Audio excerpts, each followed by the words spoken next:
Hey there, this is John from Heroes and Legends, and today is part 4 of our Magic Origins set review. We're going to be looking at all the red cards in the new set. If you missed the first 3 installments, we looked at white, blue, and black, and those are on the channel.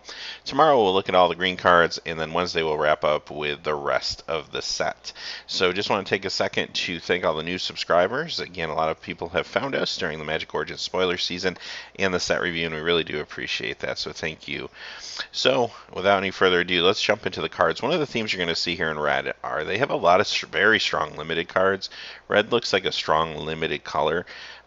Playables in, say, standard maybe aren't as high. There's some good ones, but really limited is where it's at for red. First is Abbot of the Carol Keep, and this is going to be a fine limited guy for you. He costs 2 for a 2-1, but he's got prowess, which is just a nice little bonus, but more importantly, he quasi-draws you a card, which is pretty cool, especially if it's a little later in the game and you draw this guy and he's not going to be as good for you, say on turn 5, turn 6, but now you get a little bit of card advantage as well, which is pretty cool. I think he's good enough and probably push enough to see some standard play as well in a burn or aggressive red or red-black deck. Just the fact that you can draw a card off him is pretty awesome, and the prowess will become better in a constructed format than limited. Next is Acolyte of the Inferno, and this is a pretty good limited guy. He costs 3 for a 3-1, but he does have Renown, and more importantly, if a creature blocks him, he automatically does 2 damage, so it puts your opponent in a really awkward spot. They're either taking a good amount of damage, or they're losing creatures potentially, and depending on what they have on the board, if you get this out early, this can be kind of annoying. And then if they do take damage from it, now all of a sudden it's a 4/3 that's doing damage when a creature blocks it. Not really going to cross over to standard, but really good card for limited. Act of Treason, another good limited staple. This is always fine in limited decks. It does depend on your deck. There are decks where this card is going to be better than other decks, but sometimes it's just simply a win condition to steal your opponent's best creature and get in there for lethal. If you have sack outlets, this card gets even better because then you can use the creature and sacrifice it, and it works as quasi-removal as well. Akroan Sergeant. This is another good limited guy for you. He's going to cost 3 for a 2/2 first striker, which is very decent, but then he has Renown on top of it. He's probably strong enough that if there is really an aggressive deck, whether that's white-red or black-red, that comes up over the next few months as standard develops, this card could see play in that type of deck. It's good enough with the first strike, but it's definitely going to be a strong limited card for you. Avaricious Dragon. Now here's a card that is a mythic and could definitely see some play eventually in standard, if not right away, since you do have cards that compete with it currently that are from Dragons of Tarkir. But if not right away, this could see some standard play. What's nice about it is it costs 4 for a 4/4 flyer. Those are some very nice stats. Of course, it's a limited bomb. But then also on top of that, you get to draw an extra card each turn. Now, there's a drawback, you have to discard your hand, but in the right deck, that just doesn't matter. What an aggressive red deck wants is just the cards, they're going to use them that turn, they're not trying to hold on to them, you're not playing counter spells or anything like that. So this could be a very fine constructed card, and it's definitely a huge card in limited.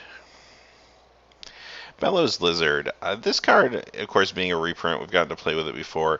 Last time around, I wasn't thrilled with this card in the limited environment. 1/1 for 1 is fine with fire breathing, but it just really was outclassed in most cases and didn't really do a whole lot.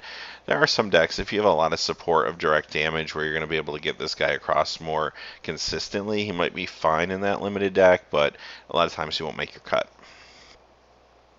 Bogart Brute. Now here's one I really like, and he is a goblin, so we'll need to pay attention to that going forward because there could be a goblin theme in the future. If there's not enough cards from this set, maybe in the future sets we'll have enough goblins to maybe see some goblin tribal in standard, and there's some good ones as you'll see as we go forward, but this is definitely one of them. Paying 3 for a 3/2 in Menace is very good. It's got a little bit of evasion. It's a very nice card to play in limited, obviously, but I think it's good enough for constructed in perhaps a goblin or an aggressive build. Call of the Moon, and here's a cheap enchantment, so it does go with a little enchantment matters if you're playing maybe white and red. It gives your creature +3/+2, gives them trample, helps you get a little damage across. What's kind of fun about this card though is I do like the flavor of it. At the beginning of each upkeep, if a player casts 2 or more spells last turn, sacrifice this enchantment. it kind of has the feel of the flip cards from Innistrad without actually being a flip card. So I thought that was kind of neat.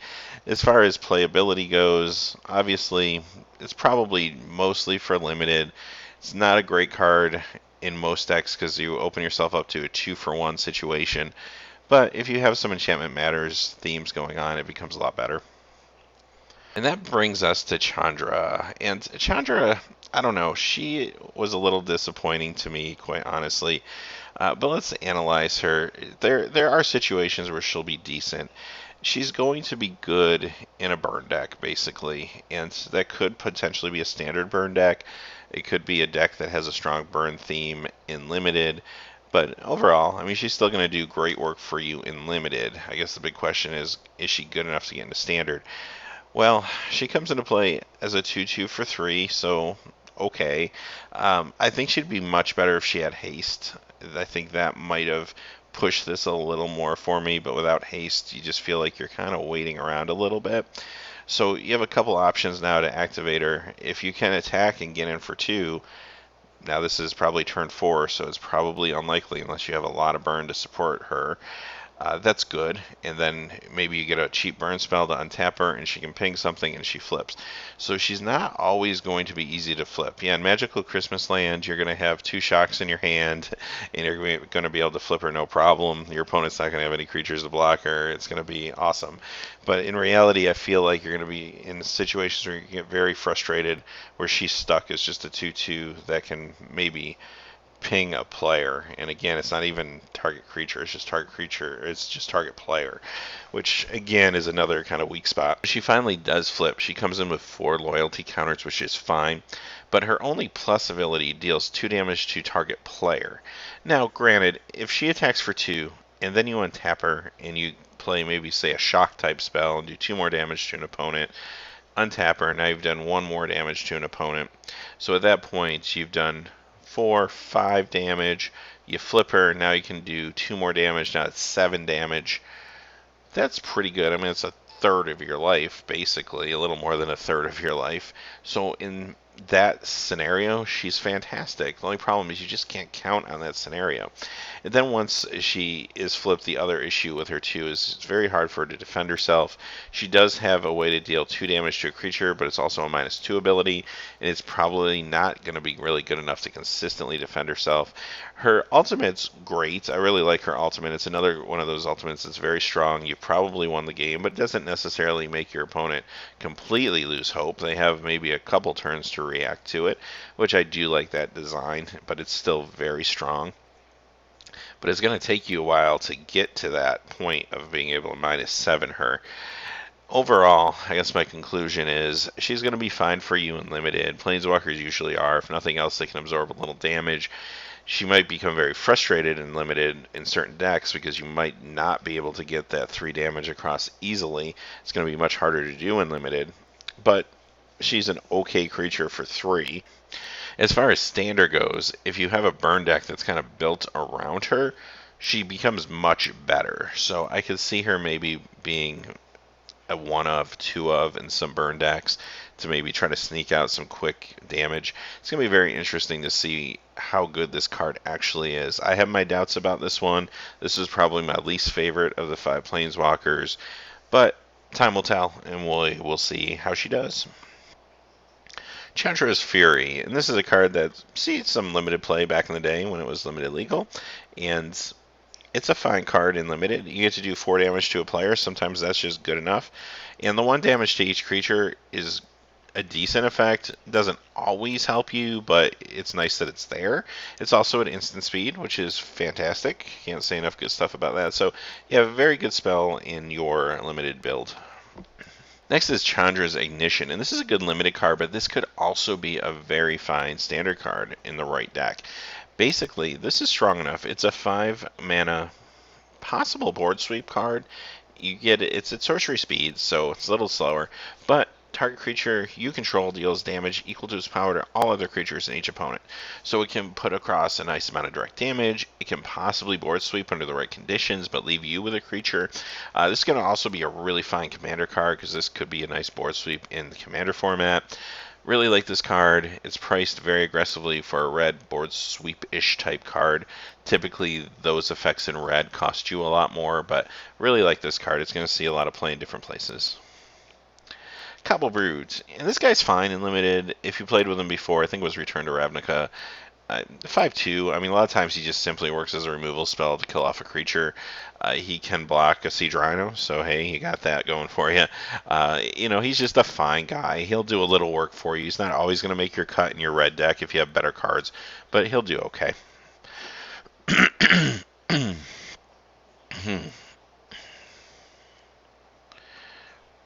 Next is Demolish, and this is another classic card that's come back. The thing about Demolish is if your opponent's playing some strong artifacts, you definitely want to side it in. It will just blank those artifacts. If they're not playing against artifacts, destroying a land on turn 4, especially if you're on the play, is pretty good. It gives you a little tempo, but you can't always count on that happening. It becomes a lot worse as the game goes on, unless they're playing a specialty land, like maybe the land that gives you Thopter tokens or something that we'll see in a couple days when we look at those lands. So Demolish is probably a limited sideboard card in most cases. It can do some work, but it is a little conditional.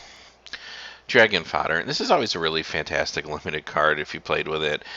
Just recently in Dragons of Tarkir, it actually did a lot of work in that limited environment.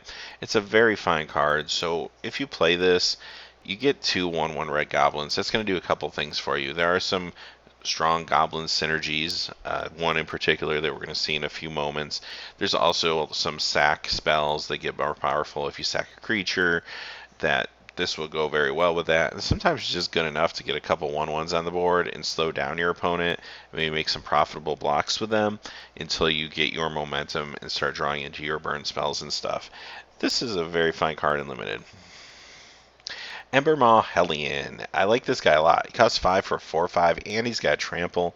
And if another red source you control would deal damage to a permanent or player, it deals damage +1, which is kind of cool. So he's really attacking in for 5 instead of 4 or 5. I really like this guy in limited. He's going to be a strong limited creature. Don't know if he'll see much play elsewhere. He is strong, though. He's pretty powerful. There's a chance he could be the high end of maybe a red aggressive deck in standard, but definitely a good limited guy. Enthralling Victor. So this is another card that is going to be better in limited depending on what other cards complement it. Paying 4 for a 3/2 isn't super exciting, but you get to steal a creature of power 2 or less for the turn. Maybe attack in with it, maybe use an ability off of it, maybe sack it and just get rid of it and use it as quasi removal. So if you have the support to do something good with that creature, this becomes better. It's not always going to make your cut though unlimited, just because it feels slightly overcosted for what it's doing. You just can't rely on the fact that your opponent's always going to have a good creature of power 2 or less on the board that's going to matter. Exquisite Firecraft. Now here's a strong sorcery spell. This is going to be great in limited as well as standard. It costs 3, 2 on color, but it deals 4 damage to target creature or player. Now it says sorcery speed, which is okay. But if you have Spell Mastery, it's also uncounterable, and I think that's really the thing that kind of pushes it over the edge. Being able to do 4 damage to either a creature or to the face and possibly have it uncounterable is pretty good, is exactly what a burn deck's going to want. So yeah, it's going to be fine in limited, and it's going to be great in constructed as long as that burn deck exists. Fiery Conclusion. So this is just creature removal. It's going to do work for you in limited. Now you do have to sack a creature, but here's an example where Dragon Fodder is going to be a great complement to a card like this. But yeah, you pay 2, sack a creature, you get to do 5 damage to target creature. It is at instant speed. Now it can't go to your opponent's face, so there's that. But it's strong enough. It takes care of most threats in the environment. It's going to be a really fine limited card for you. Probably won't cross over into standard. There's just better removal and burn spells out there that are a little less conditional. Fiery Impulse. Some people are calling this the Fixed Lightning Bolt. It's a 1 red instant, but it deals 2 damage to target creature. If you have Spell Mastery, then it does 3 damage to that creature. So it can't go to the opponent's face even if you have Spell Mastery. That's kind of sad, but it's still going to do some work. It's still going to be great removal, at least in the limited environment for you. Fire Fiend Elemental. And I like this guy. Even though he costs 4 for a 3/2, he has haste and renown, so it's really more like playing him on turn 3 than it is turn 4. And that might just be good enough to get him across in limited and make him a 4/3. So I think this will be a fine limited guy. Flame Shadow Conjuring. And here's another good limited card. So red decks usually don't want to take a turn off to cast something like a 4 mana cost enchantment, but this one's kind of pushed, and if you have other enchantment synergies, if you're playing maybe Boros colors, this becomes that much better. But whenever a non-token creature enters the battlefield, you only have to pay 1 red, and you get a copy of it for 1 turn with haste that can get in for some damage or use an ability. It's actually a pretty cool card in limited and can tip the scales and just be really annoying to deal with, and could potentially win you the game. I really like this card. It's a very interesting card for red, but I think it can do a lot of work in limited. Gira Ether Grid. So this is really tailor-made for that limited Thopter deck. It's probably going to be Izzet colors. You're going to have ways to get Thopters, and then you can tap a couple of them to start dealing direct damage to creature or player. This could be very good in that deck, but if you're not playing that deck, probably want to steer clear.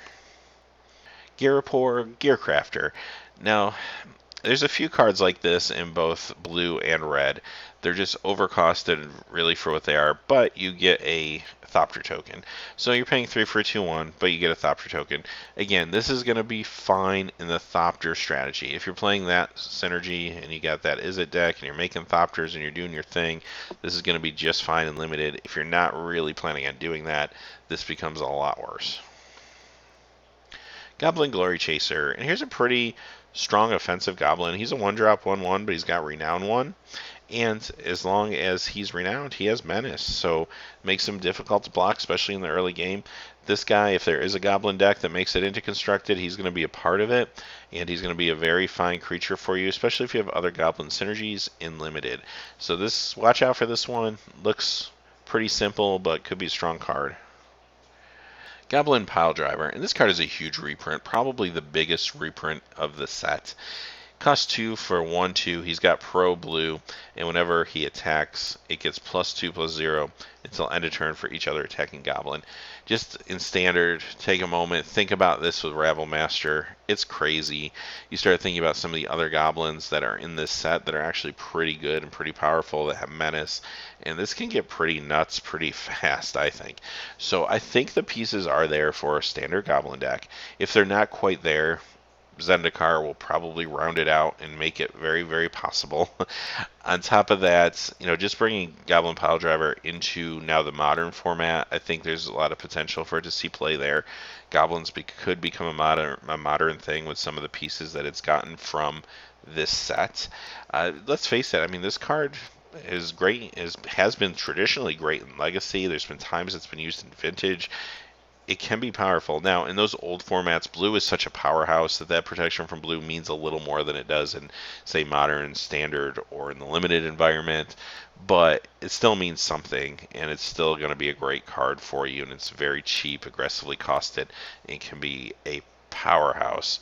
As far as limited goes, it's not quite as good in limited unless you can build around it, but if you draft a lot of goblins, it can be very fine for you. Infectious Bloodlust. And here's kind of the draft a bunch of copies of me card for red. And this one's decent, because even if you only get a couple copies, maybe even 2-3 copies, it's okay. It's a decent little aura for 2, +2/+1 in haste, but your creature does have to attack each turn. But if the creature dies, then you can search up another copy of this out of your library, so you don't necessarily get 2 for 1. It's decent. It's going to be better with Enchantment Matters themes in that Boros deck, but it's playable if you have enough copies and you have room in your deck to do it. Lightning Javelin. And don't underestimate this direct damage spell. It costs 4, but it's at sorcery speed. Deals 3 damage to target creature or player, but you scry 1. So here's the deal.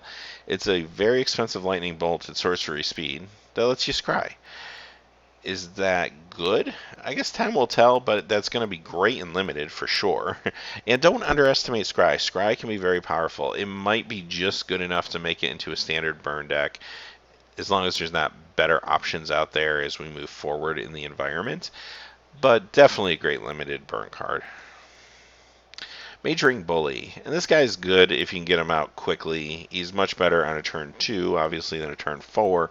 Not always going to make your deck. It's just going to depend on what kind of deck you have. If you're going super aggro with some burn backup and limited, he'll be just fine for you. The prowess is just a nice touch. He does have to attack every turn. 2 for a 2/2, so he's Grizzly Bear with a little bit of upside, maybe a little bit of downside depending on the situation, but he'll be fine in the right limited deck. Magmatic Insight. This card is awesome. 1 red. I do have to discard a land to activate it, but then I draw 2 cards. Now, it is at sorcery speed. Sure, it'd be better at instant, but you're basically cycling this and a land to get 2 more cards. No other drawbacks, nothing like that. So this is exactly what burn and aggressive decks want. You start drawing into too much land later in the game. You get to dump one of those lands along with this card, and you get to see 2 more cards. This is going to be phenomenal. This will do work for you in limited. It's going to be fantastic in standard. It's going to definitely see probably a good amount of standard play. This could potentially make it into modern as well. It's just that good. Molten Vortex. There's another card that's going to be good for you. Very good card in limited, just because, mid to late game, you're going to get some extra lands. Here I can pay 1 red for this enchantment, and then 1 red, discard a land, and I'm doing 2 damage to target creature or player. This is going to be great for you, again, in standard. Just like the last card, what's the biggest issue with burn decks and aggressive decks? You start running into too much land. This solves that problem. Now, all of a sudden, each of your lands is a quasi-shock, if you will. This is pretty awesome. Gets even better with enchantment synergies and limited, but this is going to see tons of play. This could potentially see play in modern, although modern does have other cards with similar abilities that might be a little stronger, but just the fact you can play this as a 1-drop is kind of sweet, though. So there's a chance some decks may try to run this. But for the most part, it's going to be awesome in standard. It's going to be awesome in limited. It's going to be a cool commander card. Yeah, you're going to see a lot of this card in the future. Paya and Karen Nalar. So these are Chandra's parents, and they kind of fit into that Thopter deck. They're just artifact enablers, but they're pretty good in that deck. So if you are running that Izzet Thopter deck, they're going to be a great piece to it. 4 for a 2/2 doesn't feel great, but you get 2 Thopter tokens, so 2 damage with evasion in the air is pretty cool. And then the fact that they can pay 3 and not tap to sack a creature and deal 2 direct damage to creature or player can help maybe be a finisher or mana sink late game. Pretty cool card for that limited deck. Prickle Boar. Here's another limited bomb. This isn't common. It costs 5. Now, sure, it's a 3/3 when it's blocking. That's not super exciting. But on your turn, when you're attacking, the thing is, +2/+0 on first strike. 5/3 first striker for 5? Yeah, sign me up. That's going to be amazing and limited. Ravaging Blaze. And here's another just going to be fantastic card for your limited decks for removal. This could cross over into that standard burn deck. So it's double red with X. Deals X damage to target creature. It is at instant speed, however, so that's kind of awesome. But then if you have Spell Mastery, it also deals that same amount of damage to the creature's controller. That's pretty awesome. So this is your Fireball, this is your Burnout spell that can hopefully end the game in your burn deck. Definitely will see standard play, I think, and it's going to be house free and limited. Scab Clan Beserker. And the more I look at this card, the more I like it. It costs 3 for a 2/2, which doesn't feel great right away. But then you look and it has haste, so it's probably more like casting it on turn 2.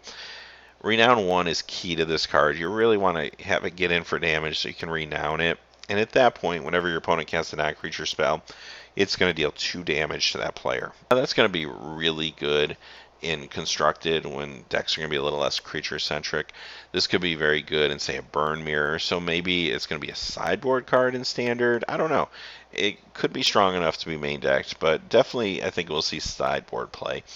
As far as limited goes, it's not quite as good in limited just because limited is going to be a little more creature-centric, so you might side it in limited as well, depending on what type of deck you're playing against. If someone's trying to do like some kind of prowess strategy or something, this gets a lot better, but it's still a fine card. I mean, I do like the haste kind of pushes it over the top to very playable for me. Seismic Elemental, and this is a really fine limited guy. He costs 5 for a 4/4, but more importantly, when he enters the battlefield, creatures without flying can't block this turn. So he's really going to be your win condition in limited, especially if you have a very aggressive deck and a lot of little creatures that you need to get across. And if you draw him earlier in the game and you're behind, he's still a 4/4 for you, so he's still a very good guy that's going to help your board state. Skyraker Giant, and this is a strong card too in limited, costs 4, now 2 of it's on color, but it's a 4/3 reach. That's very good, very aggressively costed, and a very nice blocker if you're in a situation. A lot of times red can't deal with flyers easily other than having to burn through their direct damage or put out a dragon or something like that, but this is another way to do it at 4 mana. Smash to Smithereens. So this is going to be a fine card in this limited environment. Its power level fluctuates depending on how good artifacts are, but there is a Is-It/Artifact deck out there. It's going to be great against that. It might be a sideboard card in limited, though. It just depends on how playable some of the other kind of side artifacts are. Some of them look a little conditional to me, so they might not fit into every deck. So for that reason, this will probably be a good sideboard card. We know this card. It's definitely seen play in constructed formats, especially in sideboards in the past, and it can certainly, again, maybe in standard if there's some strong artifacts that come out in the future. Subterranean Scout. So first off, he's a goblin, so pay attention to that. 2 for a 2/1, which is okay. But when he enters the battlefield, target creature with power 2 or less can't be blocked. So I'm thinking standard. This would be a nice little complement with Heel Cutter and your Goblin Pile Drivers and your Goblin Rebel Masters. This is just going to make blocking difficult for your opponent. I think this could definitely see some standard play in that Goblin deck. On top of that, it's going to be an okay limited card for you. It's going to let you get a little bit of damage across, and if you have some more goblins to complement it, it gets a little better. Thopter Engineer. So again, this is going into that limited Thopter deck, and it's a good card for that deck because it gives your artifact creatures haste, so your Thopters can now just attack as soon as they come in.